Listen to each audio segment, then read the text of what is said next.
आप देख रहे हैं डार्क फाइल्स। तो चलिए बढ़ते हैं आज की इस कहानी की ओर। वीरू बाइक चला रहा था और किशन वीरू के पीछे बैठकर गर्मी के मौसम में ठंडी ठंडी हवाओं का लुत्फ उठा रहा था। दरअसल वो दोनों अपने एक तीसरे दोस्त समीर के नए घर की पूजा में गए हुए थे और अभी फिलहाल वहीं से वापस लौट रहे हैं। हालांकि समीर ने दोनों को उसके नए घर में रुकने के लिए कहा था, पर क्योंकि कल ही कॉलेज में दोनों का एग्जाम था, इसलिए दोनों समीर को मना करके घर के लिए निकल गए। बाइक चलाते हुए ही वीरू ने एक नज़र अपनी हाथ घड़ी पर डाला तो समय देखकर हैरानगी से उसकी आंखें चौड़ी हो गईं, क्योंकि रात के 10:30 बज चुके थे। वक्त पानी की तरह बह रहा था, जो कि गर्मी के मौसम में स्वाभाविक ही था।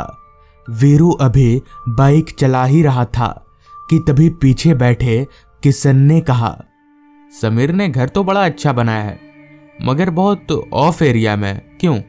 इस पर वीरू बोला, बात तो तेरी ठीक है, पर आने वाले कुछ सालों में ये एरिया भी लोगों से भर ही जाएगा।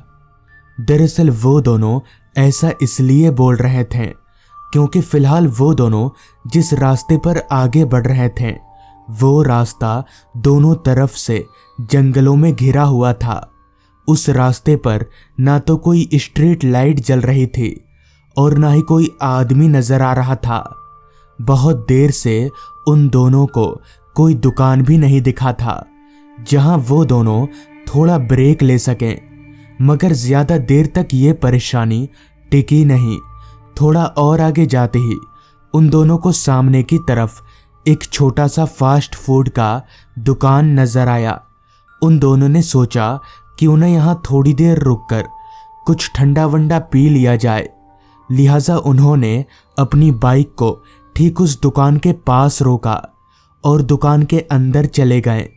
वहां आसपास 2-4 घर भी थे। अभी वो दोनों दुकान की एक चेयर पर बैठकर ठंडा पी ही रहे थे कि तभी उस दुकानदार ने उन दोनों से पूछा, कहाँ जा रहे हैं आप लोग? दुकानदार की बात सुनकर किशन ने जवाब दिया, जी हम तो बेलपुर जा रहे हैं। इस पर दुकानदार ने कहा, बेलपुर? अच्छा, शॉर्टकट रास्ते से जाइएगा? इस पर वीरू ने दुकानदार से पूछा, शॉर्टकट रास्ता? कौन सा शॉर्टकट रास्ता? हम तो पहली बार आ रहे हैं यहाँ पर। यहाँ से बेलपुर जाने का शॉर्टकट रास्ता भी है, हमें पता नहीं था। इस पर दुकानदार ने कहा, शॉर्टकट रास्ता तो है, मगर उस रास्ते पर रात में जाना ठीक नहीं रहेगा। इस पर किशन बोला, अच्छा वो रास्ता किधर है, बस आप हमें इतना बता दीजिए। किशन की बात सुनकर दुकानदार ने उसे पूरा रास्ता समझा दिया। पूरा रास्ता उन दोनों ने समझ लिया, जिसके बाद वो दोनों मुश्किल से 5 मिनट ही उस दुकान में रहे होंगे और फिर दुकानदार के पैसे चुकाकर दोनों बाइक पर वापस अपनी मंजिल की तरफ आगे बढ़ने लगे। रात हर पल गहराती जा रही थी। जहां कुछ देर पहले तक वीरू की घड़ी में 10:30 बज रहे थे, वहीं अब वक्त हो रहा था रात के 11 बजे का। तभी किशन ने बाइक चला रहे वीरू से कहा, वो दुकानदार ने जो रास्ता बताया समझ लिया ना तूने? इस पर वीरू ने कहा, हाँ समझ लिया, पर उसने तो कहा था कि रात में जाना ठीक नहीं होगा। छोड़ ना यार, हम लोग सीधे रास्ते से ही चलते हैं। इस पर किशन ने कहा, अबे नहीं यार, शॉर्टकट से जल्दी पहुंच जाएंगे और कल एग्जाम भी तो है हमारा। जितना जल्दी घर पहुंच जाएंगे उतना ही अच्छा रहेगा। वीरू को भी लगा किशन ठीक ही बोल रहा है, इसलिए वो भी शॉर्टकट रास्ते पर जाने के लिए तैयार हो गया। कुछ देर के बाद उनकी बाइक उस मोड़ पर पहुंची जहां से एक रास्ता सीधा जाता था और एक शॉर्टकट, लिहाजा वीरू ने बाइक को शॉर्टकट रास्ते की ओर मोड़ लिया। वो शॉर्टकट रास्ता उस पहले वाले रास्ते से भी ज्यादा सुनसान और घने जंगलों में घिरा हुआ था उस रास्ते पर भी लाइट का कोई नामो निशान नहीं था। तभी वीरू ने किशन से कहा, भाई इस रास्ते पर जाना है, छोड़ना यार, वापस लौट जाते हैं। मगर किशन वो कहाँ किसी की सुनने वाला था। उसने वीरू की एक ना सुनी और चुपचाप उसे गाड़ी चलाते रहने के लिए कहा। वीरू उसकी बात मानकर चुपचाप बाइक चलाता रहा। हालांकि वीरू भी डरने वालों में से नहीं था, मगर पता नहीं उस रास्ते पर उसे बहुत अजीब सा महसूस हो रहा था। लेकिन तभी पीछे से आती किशन की एक आवाज ने उसकी सारी बेचैनी को जैसे खत्म कर दिया।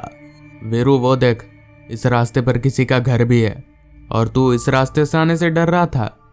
वीरू ने रोड के एक किनारे पर देखा तो सच में रोड के एक किनारे पर एक छोटी सी झोपड़ी बनी हुई थी और उस झोपड़ी के बाहर एक बूढ़ी सी औरत झाड़ू लगा रही थी।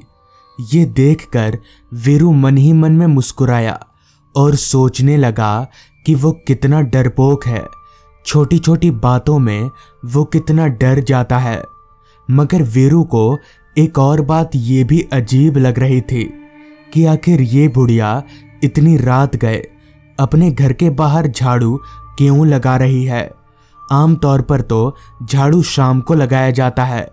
खैर, वीरू ने इस बात पर उतना ध्यान नहीं दिया और चुपचाप बाइक चलाता रहा। उस रास्ते को लेकर वीरू के मन में जो डर था वो अब पूरी तरह से खत्म सा हो गया था। मगर उसे पता नहीं था कि असल डर से तो अभी उसका सामना ही नहीं हुआ है। आने वाले खतरे से अनजान वीरू और किशन गाना गुनगुनाते हुए अभी आगे बढ़ ही रहे थे कि तभी वीरू की नज़र रोड के किनारे बनी उसी झोपड़ी पर गई जिसे अभी कुछ देर पहले ही वो दोनों पार करके आए थे। इस झोपड़ी के बाहर भी बुढ़िया झाड़ू लगा रही थी। मगर ये कैसे हो सकता है? जिस चीज को वो लोग पार कर चुके हैं वही चीज दोबारा कैसे दिख सकती है? वीरू का डर अचानक से 7वें आसमान पर चढ़ गया। उसने कांपती आवाज में पीछे बैठे किशन से कहा, भाई भाई वो देख, फिर से वही झोपड़ी बुढ़िया। वीरू की बात सुनकर किशन ने उस तरफ देखा। पहले पहले तो वो भी थोड़ा चौंक सा गया, पर क्योंकि किशन बहुत ही हिम्मत वाला था इसलिए उसने वीरू से कहा, जरूरी थोड़ी है ये वही झोपड़ी और वही बुढ़िया हो, हमने उस बुढ़िया को करीब से थोड़ी देखा है। किशन ने वीरू का डर कम करने के लिए ये बोल तो दिया था, मगर वो भी समझ चुका था कि हो ना हो जरूर दाल में कुछ काला है। वीरू भी अब काफी डरने लगा था, मगर उन दोनों के पास सिवाय आगे बढ़ते रहने के दूसरा कोई चारा नहीं था। तो उन्होंने वही किया। उस झोपड़ी को पार करके वो लोग जैसे ही थोड़ा आगे बढ़े कि तभी रास्ते के एक किनारे पर उन्हें तीसरी बार वही झोपड़ी और वही बुढ़िया नजर आई। अब तो वीरू की सिट्टी बिट्टी गुल हो चुकी थी, मगर किशन वो अभी भी अपनी हिम्मत बांधे हुए था। उसने वीरू को बोलकर बाइक को उस झोपड़ी के पास रुकवाया और फिर वीरू से कहा, जरा अपनी हाथ घड़ी देना तो। वीरू इतना डरा हुआ था कि उसने बिना किसी सवाल जवाब के उसे अपनी हाथ घड़ी पकड़ा दी। किशन ने वीरू के हाथ से घड़ी लिया और उस घड़ी को उस झोपड़ी के पास जमीन पर फेंक दिया और वीरू से आगे चलने के लिए कहा। वीरू को बड़ा अजीब लग रहा था कि आखिर ये किशन कर तो कर क्या रहा है, मगर उसके पास किशन की बात मानने के अलावा दूसरा कोई चारा नहीं था। इसलिए उसने बाइक को आगे बढ़ा लिया। वहां से कुछ आगे जाते ही उन दोनों को फिर से वही झोपड़ी और वही बुढ़िया नजर आई। उस झोपड़ी के पास ही में वीरू की घड़ी जमीन पर पड़ी हुई थी।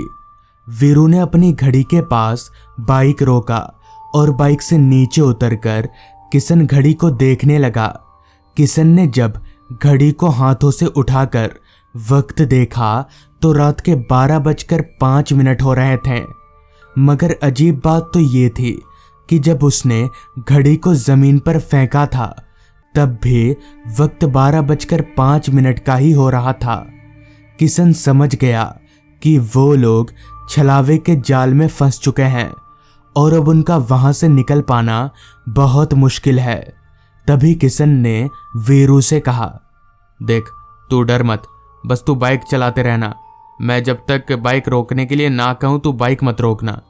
चूंकि किशन एक पंडित का लड़का था तो वीरू का इस पर विश्वास करना बनता भी था, जिस वजह से वीरू ने बाइक चलाना शुरू कर दिया।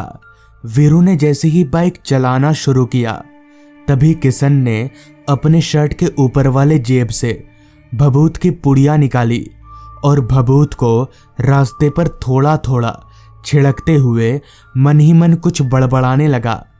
पता नहीं वो क्या बड़बड़ा रहा था, मगर जैसे जैसे वो बोल रहा था वीरू को उस रास्ते से बाहर निकलने का रास्ता साफ नजर आ रहा था और कुछ ही देर में वो दोनों उस रास्ते से बाहर निकल गए।